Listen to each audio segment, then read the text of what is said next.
Five, 4, 3, 2, 1, fire. If you believe the hype, this is the future of city-to-city transport being tested for the very first time.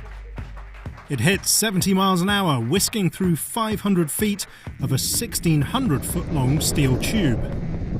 The team at HyperLoop One says this short but sweet firing of a sled in a vacuum tube is the world's first successful Hyperloop full systems test. The coming out party for the first new mode of transportation in over 100 years.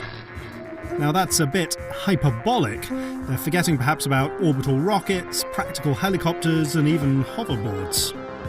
But this test in the Nevada desert is a major milestone, maybe giving HyperLoop One the lead in the race to deliver this high-speed tubular transportation system. HyperLoop One also used the chance to show off its prototype pod that will carry the humans, or more likely just cargo at first, and that will one day be propelled through enormous vacuum tube networks at speeds of up to 700 miles an hour with close to zero air resistance to work against. It would mean a journey from LA to San Francisco city centres would take just 50 minutes door to door instead of half a day in a car. And there'd be no need to deal with the hassle of airports.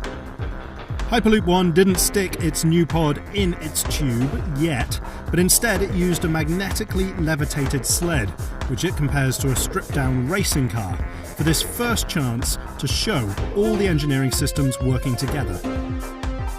So we've got the levitation and guidance surfaces. The levitation is magnetic, so is the guidance. We have the electromagnetic propulsion, which is a contactless propulsion system that propels the pod down the tube. And then we have the tube, which creates the vacuum environment.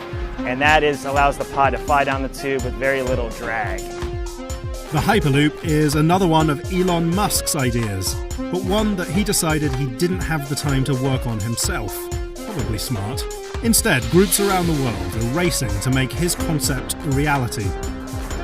Hyperloop Transportation Technologies is building capsules in France and wants to make a system to connect Slovakia and the Czech Republic, or maybe run through South Korea. After a flurry of bizarre lawsuits were settled, ex-Hyperloop One co-founder Brogan Bam Brogan started a new company, Arrivo, and it plans to have a Hyperloop up and running in just 3 years. And let's not forget that a bunch of talented students from around the world are competing to build Hyperloop pods and test them in a smaller scale tube at Elon Musk's SpaceX headquarters near Los Angeles.